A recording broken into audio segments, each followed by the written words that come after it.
Hello दोस्तों, मैं हूं आपका झोला छाप अकाउंटेंट। अगर आप एक फ्रेशर अकाउंटेंट हैं और आपको पेट्रोल पंप जैसे नॉन जीएसटी सप्लाई वाले क्लाइंट की GSTR-1 भरनी है तो यह वीडियो आपके लिए है।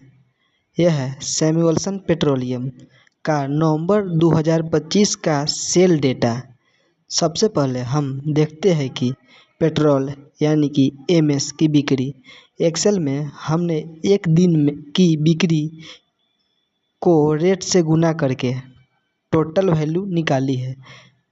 नीचे देखिए, नवंबर में कुल टोटल बिक्री 53,44,496 रुपया 30 पैसा है। अब नीचे चलते हैं डीजल यानी कि HSD की बिक्री पर।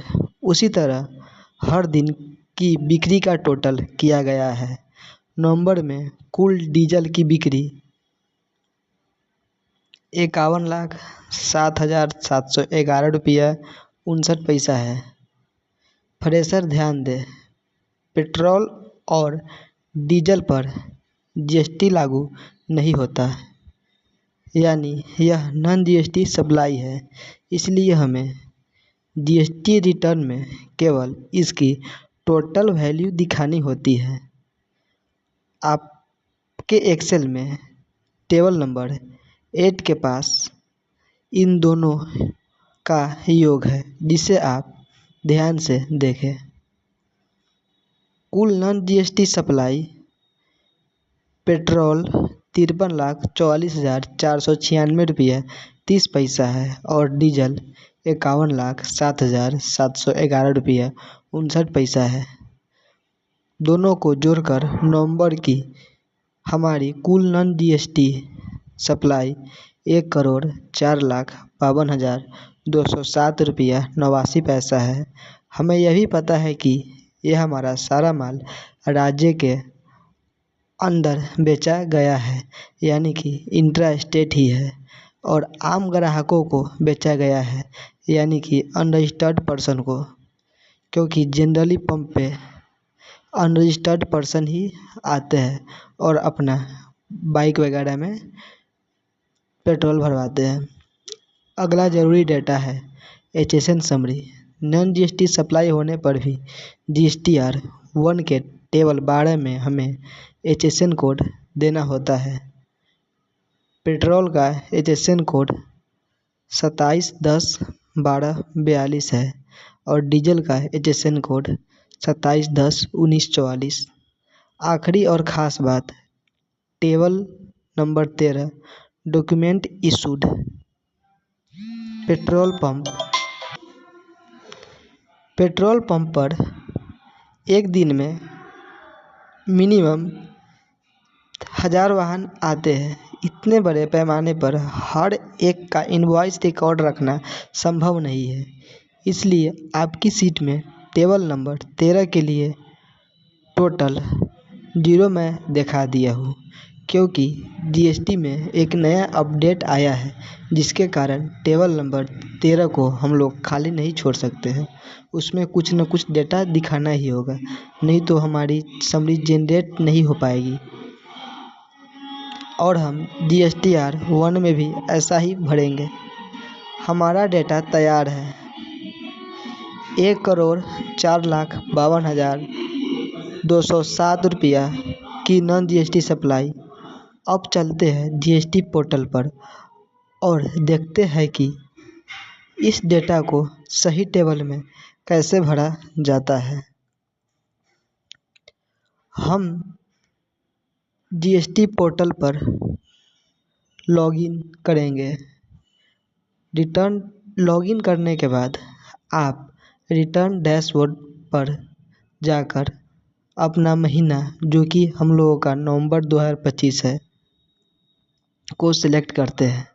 सिलेक्ट करने के बाद GSTR-1 के लिए प्रिपेयर ऑनलाइन पर क्लिक करते हैं। सबसे पहले हम इसमें जो टेबल पेट्रोल पंप के लिए महत्वपूर्ण है, उसी टेबल पे हम इस वीडियो में चर्चा किया हूँ। तो सबसे पहले हम टेबल 8A, 8B, 8C और 8D पर आते हैं। यह नील रेटेड, एग्जेम्प्टेड और नॉन जीएसटी सप्लाइड के लिए है। हम इस पर क्लिक करते हैं।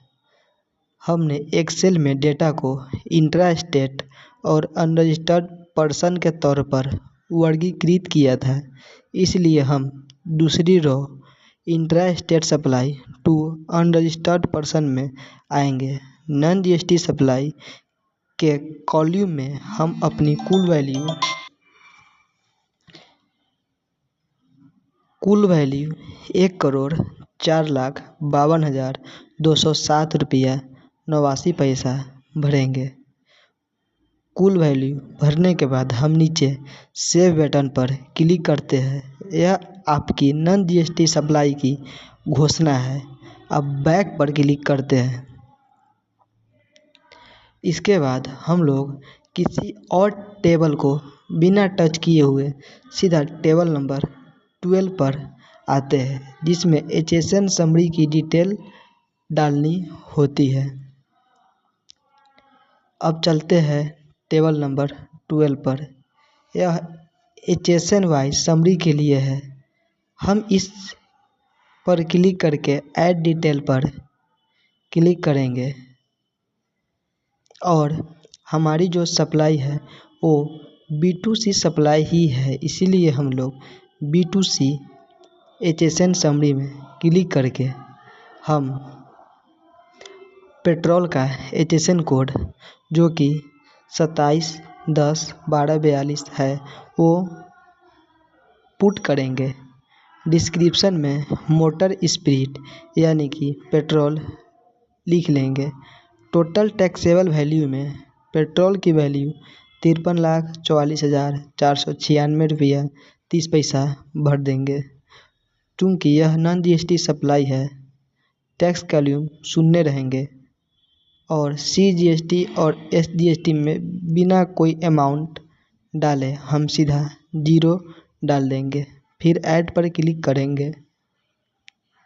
पेट्रोल की HSN समरी एंट्री के बाद हम डीजल की एंट्री पर आएंगे। अब डीजल के लिए भी यही प्रक्रिया दोहराते हैं। चूँकि डीजल का HSN कोड 27101944 है, इसीलिए इसमें हम लोग 27101944 भरेंगे।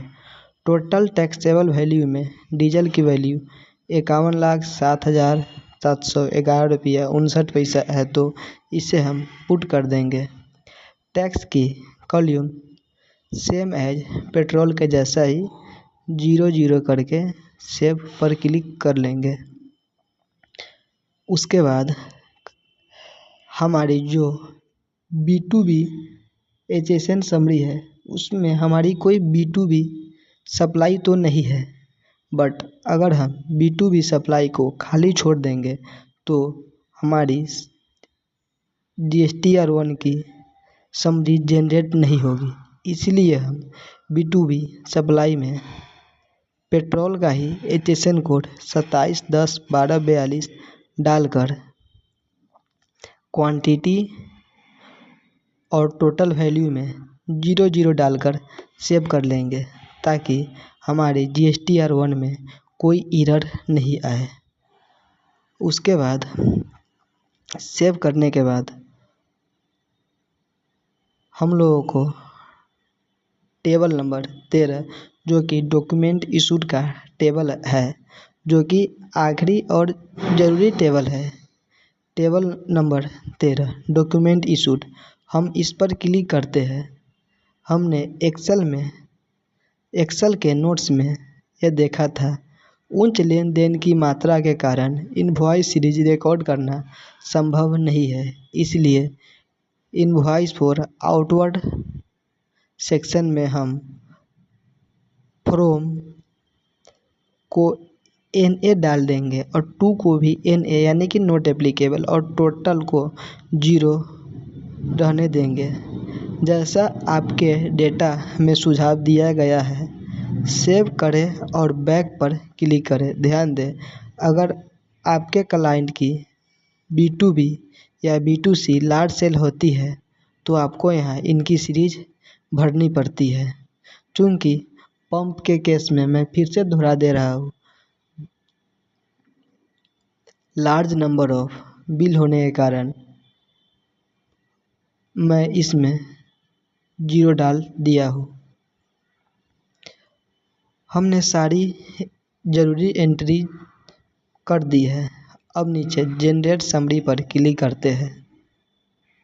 समरी जनरेट होने के बाद अपनी भरी हुई सारी डिटेल को खासकर टेबल नंबर 8, टेबल नंबर 12 की जीएसटी वैल्यू को चेक कर सकते हैं।